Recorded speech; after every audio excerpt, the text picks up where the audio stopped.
Hello दोस्तों, आज मैं आपके लिए केमिस्ट्री का एक बहुत ही ज़्यादा इम्पोर्टेंट टॉपिक लेके आया हूँ। इसका नाम है मोल। जी हाँ दोस्तों, मोल केमिस्ट्री का ऐसा टॉपिक है जिससे हमारे एग्ज़ाम में काफ़ी अच्छे क्वेश्चन आते हैं और काफ़ी आसान होते हैं। तो दोस्तों, आज मैं आपको मोल के बारे में बताता हूँ। मोल की परिभाषा होती है 1 mole is equal to Avogadro number. गैड्रो नंबर्स। अच्छा, एवोगैड्रो नंबर को डिनोट करते हैं एन और कैपिटल उसके थोड़े नीचे ए बना देते हैं इस तरह से। ये हो गया हमारा एवोगैड्रो नंबर। 1 मोल, आपको फिर से बताता हूँ, 1 मोल बराबर होता है एवोगैड्रो नंबर का। अब आपके माइंड में एक क्वेश्चन आता होगा कि एवोगैड्रो नंबर का मान क्या होता है। तो मैं अब आपको एवोगैड्रो नंबर का मान बताता हूँ। इधर इसका मान होता है 6.022 या 22 इंटू 10⁻23। इस प्रकार दोस्तों हमारी मोल की परिभाषा पूरी हो गई है या डेफिनेशन पूरी हो गई है। 1 mole is equal to Avogadro numbers Na। इसको आंसर नोट करते हैं और इसका मान होता है ये दोस्तों, ये इसका मान हो गया। इसका मैं एक बार आपको इसको पढ़ के एक बार और बता देता हूँ। Na बराबर होता है 6 इंटू 0.22 इंटू 10⁻23। अब हमारा दूसरा पॉइंट है कि how to find number of mole. इसके 3 फॉर्मूले हैं। नंबर 1 आता है, इसको एन से प्रदर्शित करते हैं मोल को, तो लिखते हैं नंबर 1 डाल के। पहला फार्मूला है एन बराबर होता है मास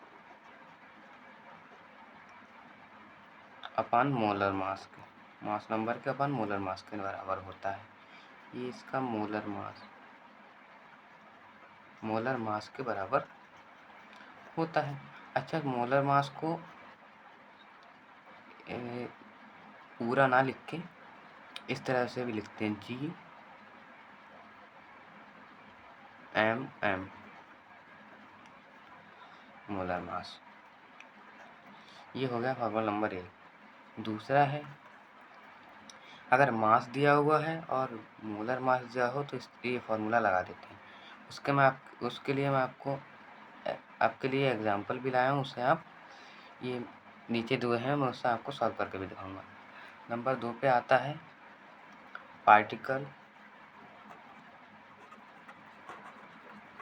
पार्टिकल्स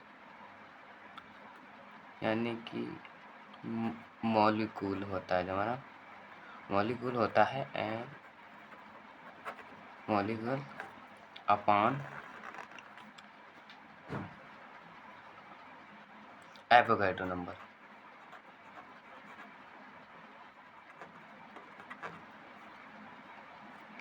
एवोगैड्रो नंबर्स।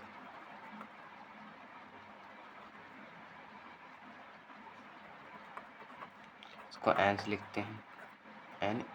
ठीक, ये तो हमारी दूसरा फार्मूला हो गया। नंबर तीसरा फार्मूला आता है कि इसमें अगर वॉल्यूम दिया हुआ हो तो क्या करेंगे। अच्छा, वॉल्यूम या आयतन दिया हुआ तो ये फार्मूला लगाते हैं गैस में। वो आयतन गैस में दिया हुआ होगा, तो इसको लिखते हैं NTP या STP अपॉन ये वैल्यू है 22.4 लीटर। इसके से डिवाइड कर देते हैं, हमारा आंसर आ जाता है। दोस्तों ये तो हो गए हमारे तीनों फार्मूले। अच्छा, आपको ये एनटीपी और एसटीपी की फुल फॉर्म बता देता हूँ। एनटीपी इक्वल टू होता है, एनटीपी इसकी जो फुल फॉर्म होती है वो होती है नॉर्मल, से आप कंफ्यूज ना होइएगा,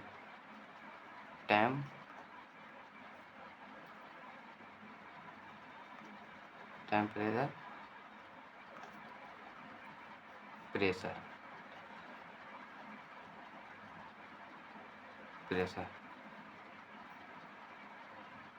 ठीक।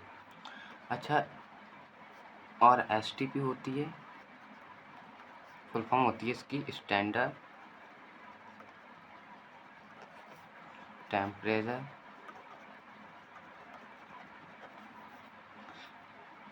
As pressure.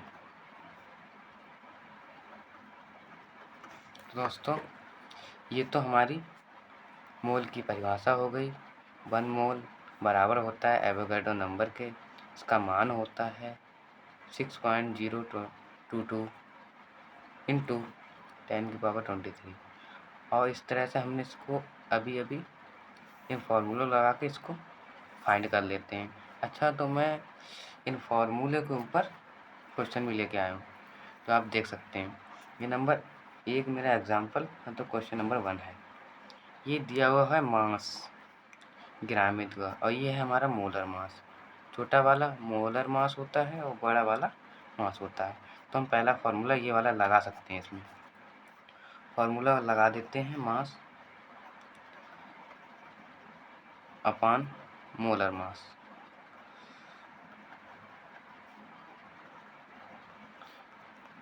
बराबर मास है 60 अपॉन 17। जी से जी कट गया, सॉरी ये 60 नहीं 68 है, 68। तो ये 4 से डिवाइड हो जाएगा, ये 4 हमारा आंसर आ गया, यानी कि n इक्वल टू 4। ये हो गया हमारा आंसर। दूसरा क्वेश्चन है मॉलिक्यूल के ऊपर। ये दिया हुआ है हमें मॉलिक्यूल, इसको इसमें दूसरा फार्मूला लग जाएगा, ये वाला मॉलिक्यूल दिया हुआ है। हम लिखेंगे n इक्वल टू, मैं ये लिख देता हूँ शॉर्ट में, मॉलिक्यूल एवोगाड्रो नंबर Na। इधर पुट कर देता हूँ 0.8 इंटू 24 अपॉन Na की वैल्यू हमें पता ही है, ये दी हुई है, इसको हम पुट कर सकते हैं यहाँ पे। तो ये हो गया, ये डिवाइड हो जाएगा, ये जाएगा 4 बार और ये कट जाएगा, ये 10 बच जाएगा। तो हो जाएगा 4 इंटू 10 इक्वल टू, ये हो जाएगा 40। तो हमारा n इक्वल टू ये 40 आंसर आ गया। अच्छा, तीसरा जो हमारा एग्जांपल है वो है एसटीपी में दी हुई। ये एसटीपी या एनटीपी एक ही होता है, इसके मान एक ही होते हैं। इसकी वैल्यू दी हुई है ये, इसकी वैल्यू ये दी हुई है। तो हम इसमें तीसरा फार्मूला पुट कर सकते हैं, मतलब लगा सकते हैं इसमें। इसको लिखते हैं, सॉल्व कर दिया ये हमने, इसको भी सॉल्व करते हैं। बहुत ही ज़्यादा आसान है ये क्वेश्चन, आप इसको आसानी से सॉल्व कर सकते हैं। तो फार्मूला लगा देते हैं इसमें, वॉल्यूम ऑफ गैस, ये गैस में दिया हुआ होता है, इसका जो आयतन होता है ये गैस में दिया हुआ होता है, अपॉन ये होता है 2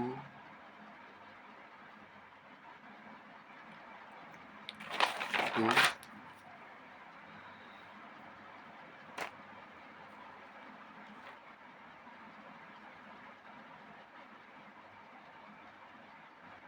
22.4 लीटर। इससे इसको डिवाइड कर देते हैं। तो यहाँ पे हमें वैल्यू दी हुई है ऊपर वाली यानी इसकी, तो इसको लगाते हैं 44.8 लीटर अपॉन 224 लीटर। लीटर से लीटर कट गया, हमारा आंसर आ गया 2। तो इस तरह से दोस्तों हमारा मोल्स के ऊपर परीक्षा में आने वाला ऐसा कोई भी प्रश्न नहीं बचा है जो हम सॉल्व ना कर पाएँ। हमने आपको मोल की परिभाषा भी बता दी, उसको मैथ गणित के रूप में लिखना भी बता दिया, कैसे फाइंड करते हैं, तीनों फार्मूले भी बता दिए हैं। और आप इन फार्मूलों को ध्यान में रखते हुए जो आपसे प्रश्न सवाल करे, मतलब आपसे क्वेश्चन में जो पूछे, उस फार्मूले को रखते हुए आप उसको सॉल्व कर सकते हैं। इस तरह से दोस्तों हमारा मोल का पूरा यानी कंप्लीट टॉपिक हो गया है। मैंने आपको मोल के बारे में पूरी जानकारी दे दी है। मोल, उसके बाद में कैसे फाइंड करते हैं, उसके बाद में उसके तीनों फार्मूले भी बता दिए हैं। उसके बाद में मैंने आपको उसके सारे तीनों की तरह के एग्जाम्पल भी बता दिए हैं। तो दोस्तों आज की वीडियो में बस इतना ही। थैंक यू, धन्यवाद।